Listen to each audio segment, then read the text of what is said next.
Pembacaan firman Tuhan Perjanjian Baru hari ini, yaitu dalam Markus 15 ayat 1-32. Yesus di hadapan Pilatus. Pagi-pagi benar imam-imam kepala bersama tua-tua dan ahli-ahli Taurat dan seluruh mahkamah agama sudah bulat mupakatnya. Mereka membelenggu Yesus lalu membawanya dan menyerahkannya kepada Pilatus. Pilatus bertanya kepadanya, "Engkaukah raja orang Yahudi?" Jawab Yesus, "Engkau sendiri mengatakannya." Lalu imam-imam kepala mengajukan banyak tuduhan terhadap dia. Pilatus bertanya pula kepadanya, katanya, "Tidakkah engkau memberi jawab? Lihatlah betapa banyaknya tuduhan mereka terhadap engkau." Tetapi Yesus sama sekali tidak menjawab lagi, sehingga Pilatus merasa heran. Telah menjadi kebiasaan untuk membebaskan satu orang hukuman pada tiap-tiap hari raya itu menurut permintaan orang banyak. Dan pada waktu itu adalah seorang yang bernama Barabas sedang dipenjarakan bersama beberapa orang pemberontak lainnya. Mereka telah melakukan pembunuhan dalam pemberontakan. Maka datanglah orang banyak dan meminta supaya sekarang kebiasaan itu diikuti juga. Pilatus menjawab mereka dan bertanya, "Apakah kamu menghendaki supaya kubebaskan raja orang Yahudi ini?" Ia memang mengetahui bahwa imam-imam kepala telah menyerahkan Yesus karena dengki. Tetapi imam-imam kepala menghasut orang banyak untuk meminta supaya Barabaslah yang dibebaskannya bagi mereka. Pilatus sekali lagi menjawab dan bertanya kepada mereka, "Jika begitu, apakah yang harus kuperbuat dengan orang yang kamu sebut raja orang Yahudi ini?" Maka mereka berteriak lagi, katanya, "Salibkanlah dia." Lalu Pilatus berkata kepada mereka, "Tetapi kejahatan apakah yang telah dilakukannya?" Namun mereka makin keras berteriak, "Salibkanlah dia." Dan oleh karena Pilatus ingin memuaskan hati orang banyak itu, ia membebaskan Barabas bagi mereka. Tetapi Yesus disesahnya lalu diserahkannya untuk disalibkan. Yesus diolok-olokkan. Kemudian serdadu-serdadu membawa Yesus ke dalam istana, yaitu gedung pengadilan, dan memanggil seluruh pasukan berkumpul. Mereka mengenakan jubah ungu kepadanya, menganyam sebuah mahkota duri dan menaruhnya di atas kepalanya. Kemudian mereka mulai memberi hormat kepadanya, katanya, "Salam, hai Raja orang Yahudi." Mereka memukul kepalanya dengan buluh, dan meludahinya dan berlutut menyembahnya. Yesus disalibkan. Sesudah mengolok-olokkan dia mereka menanggalkan jubah ungu itu daripadanya dan mengenakan pula pakaiannya kepadanya. Kemudian Yesus dibawa keluar untuk disalibkan. Pada waktu itu lewat seorang yang bernama Simon, orang Kirene, ayah Alexander dan Rufus, yang baru datang dari luar kota, dan orang itu mereka paksa untuk memikul salib Yesus. Mereka membawa Yesus ke tempat yang bernama Golgota, yang berarti, tempat tengkorak. Lalu mereka memberi anggur bercampur mur kepadanya, tetapi ia menolaknya. Kemudian mereka menyalibkan dia, lalu mereka membagi pakaiannya dengan membuang undi atasnya untuk menentukan bagian masing-masing. Hari jam 9 ketika ia disalibkan. Dan alasan mengapa ia dihukum disebut pada tulisan yang terpasang di situ, Raja orang Yahudi. Bersama dengan dia disalibkan dua orang penyamun, seorang di sebelah kanannya dan seorang di sebelah kirinya. Demikian genaplah nas Alkitab yang berbunyi, "Ia akan terhitung di antara orang-orang durhaka." Orang-orang yang lewat di sana menghujat dia, dan sambil menggelengkan kepala mereka berkata, "Hai engkau yang mau merubuhkan bait suci dan mau membangunnya kembali dalam 3 hari. Turunlah dari salib itu dan selamatkan dirimu." Demikian juga imam-imam kepala bersama-sama ahli Taurat mengolok-olokkan dia di antara mereka sendiri dan mereka berkata, "Orang lain ia selamatkan, tetapi dirinya sendiri tidak dapat ia selamatkan. Baiklah Mesias, Raja Israel itu, turun dari salib itu, supaya kita lihat dan percaya." Bahkan kedua orang yang disalibkan bersama-sama dengan dia mencela dia juga. Demikianlah pembacaan firman Tuhan Perjanjian Baru hari ini. Pembacaan firman Tuhan Perjanjian Lama hari ini, yaitu dalam Ulangan pasal 26 dan 27. Ulangan 26 ayat 1-19. Mempersembahkan hasil pertama. Apabila engkau telah masuk ke negeri yang diberikan Tuhan, Allahmu, kepadamu menjadi milik pusakamu, dan engkau telah mendudukinya dan diam di sana.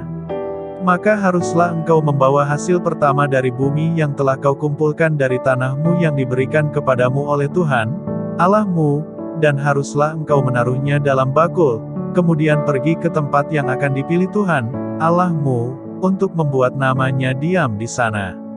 Dan sesampainya kepada imam yang ada pada waktu itu, haruslah engkau berkata kepadanya, aku memberitahukan pada hari ini kepada Tuhan, Allahmu, bahwa aku telah masuk ke negeri yang dijanjikan Tuhan dengan sumpah kepada nenek moyang kita untuk memberikannya kepada kita.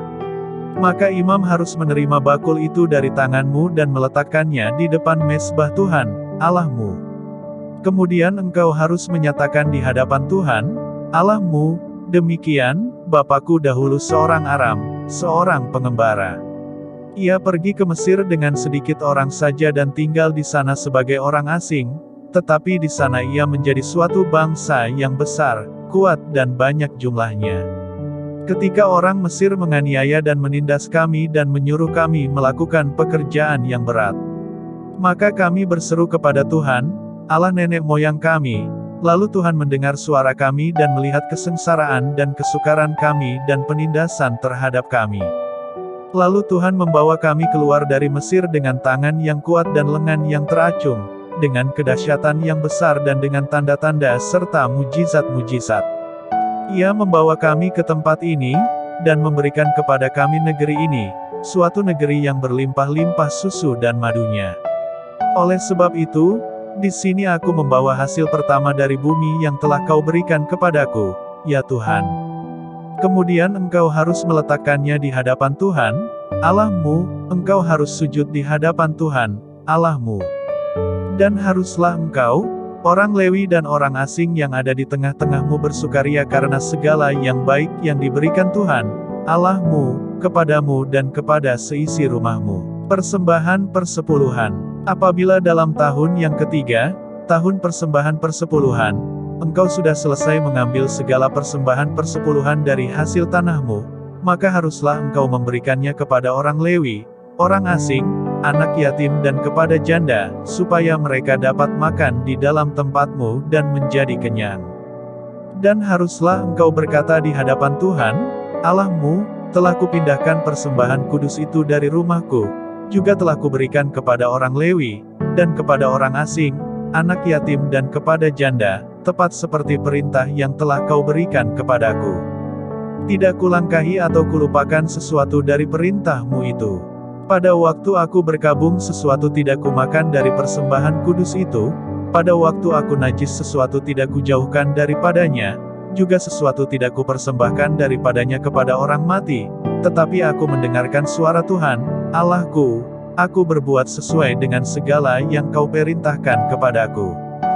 Jenguklah dari tempat kediamanmu yang kudus, dari dalam sorga, dan berkatilah umatmu Israel, dan tanah yang telah kau berikan kepada kami, seperti yang telah kau janjikan dengan sumpah kepada nenek moyang kami, suatu negeri yang berlimpah-limpah susu dan madunya. Kata penutup mengenai pemberitahuan hukum Taurat. Pada hari ini Tuhan, Allahmu, memerintahkan engkau melakukan ketetapan dan peraturan ini, lakukanlah semuanya itu dengan setia, dengan segenap hatimu dan segenap jiwamu.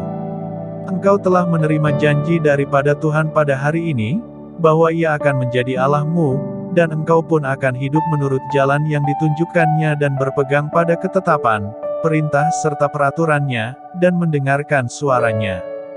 Dan Tuhan telah menerima janji daripadamu pada hari ini, bahwa engkau akan menjadi umat kesayangannya, seperti yang dijanjikannya kepadamu, dan bahwa engkau akan berpegang pada segala perintahnya. Dan Ia pun akan mengangkat engkau di atas segala bangsa yang telah dijadikannya, untuk menjadi terpuji, ternama dan terhormat. Maka engkau akan menjadi umat yang kudus bagi Tuhan, Allahmu, seperti yang dijanjikannya. Ulangan 27 ayat 1-26. Batu peringatan dan mezbah di Gunung Ebal. Lagi Musa dan para tua-tua Israel memerintahkan kepada bangsa itu, berpeganglah pada segenap perintah yang kusampaikan kepadamu pada hari ini. Dan pada hari kamu menyeberangi sungai Yordan ke negeri yang diberikan kepadamu oleh Tuhan, Allahmu, maka haruslah engkau menegakkan batu-batu besar, dan mengapurnya. Lalu pada batu itu haruslah kau tuliskan segala perkataan hukum Taurat ini, sesudah engkau menyeberang, supaya engkau masuk ke negeri yang diberikan kepadamu oleh Tuhan, Allahmu, suatu negeri yang berlimpah-limpah susu dan madunya, seperti yang dijanjikan kepadamu oleh Tuhan, Allah nenek moyangmu. Dan sesudah kamu menyeberangi sungai Yordan, maka haruslah batu-batu itu, yang telah kuperintahkan kepadamu pada hari ini, kamu tegakkan di Gunung Ebal dan kau kapuri. Juga haruslah kau dirikan di sana mezbah bagi Tuhan, Allahmu, suatu mezbah dari batu yang tidak boleh kau olah dengan perkakas besi. Dari batu yang tidak dipahat haruslah kau dirikan mezbah Tuhan, Allahmu, itu dan di atasnya haruslah kau persembahkan korban bakaran kepada Tuhan, Allahmu. Juga haruslah engkau mempersembahkan korban keselamatan, memakannya di sana dan bersukaria di hadapan Tuhan, Allahmu. Selanjutnya haruslah engkau menuliskan pada batu-batu itu segala perkataan hukum Taurat ini dengan jelas dan terang. Juga berbicaralah Musa dan imam-imam orang Lewi kepada seluruh orang Israel, diamlah dan dengarlah, hai orang Israel. Pada hari ini engkau telah menjadi umat Tuhan, Allahmu. Sebab itu engkau harus mendengarkan suara Tuhan, Allahmu, dan melakukan perintah dan ketetapannya, yang kusampaikan kepadamu pada hari ini. Kedua belas ucapan kutuk. Pada hari itu Musa memberi perintah kepada bangsa itu. Sesudah kamu menyeberangi sungai Yordan, maka mereka inilah yang harus berdiri di Gunung Gerizim untuk memberkati bangsa itu, yakni suku Simeon, Lewi, Yehuda, Isahar, Yusuf dan Benyamin. Dan mereka inilah yang harus berdiri di Gunung Ebal untuk mengutuki, yakni suku Ruben, Gad, Asher, Zebulon, dan serta Naftali. Maka haruslah orang-orang Lewi mulai bicara dan mengatakan kepada seluruh orang Israel dengan suara nyaring.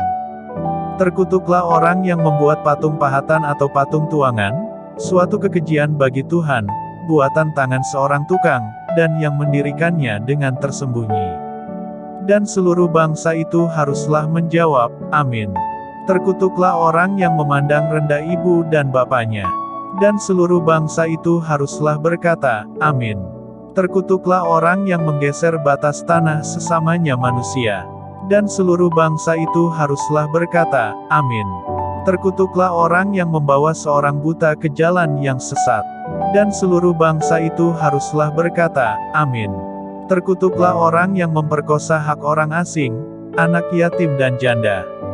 Dan seluruh bangsa itu haruslah berkata, amin. Terkutuklah orang yang tidur dengan istri ayahnya, sebab ia telah menyingkapkan punca kain ayahnya. Dan seluruh bangsa itu haruslah berkata, amin. Terkutuklah orang yang tidur dengan binatang apapun. Dan seluruh bangsa itu haruslah berkata, amin. Terkutuklah orang yang tidur dengan saudaranya perempuan, anak ayah atau anak ibunya. Dan seluruh bangsa itu haruslah berkata, amin. Terkutuklah orang yang tidur dengan mertuanya perempuan. Dan seluruh bangsa itu haruslah berkata, amin. Terkutuklah orang yang membunuh sesamanya manusia dengan tersembunyi. Dan seluruh bangsa itu haruslah berkata, amin. Terkutuklah orang yang menerima suap untuk membunuh seseorang yang tidak bersalah. Dan seluruh bangsa itu harus berkata, amin. Terkutuklah orang yang tidak menepati perkataan hukum Taurat ini dengan perbuatan. Dan seluruh bangsa itu haruslah berkata, amin. Demikianlah pembacaan firman Tuhan hari ini. Tuhan Yesus memberkati.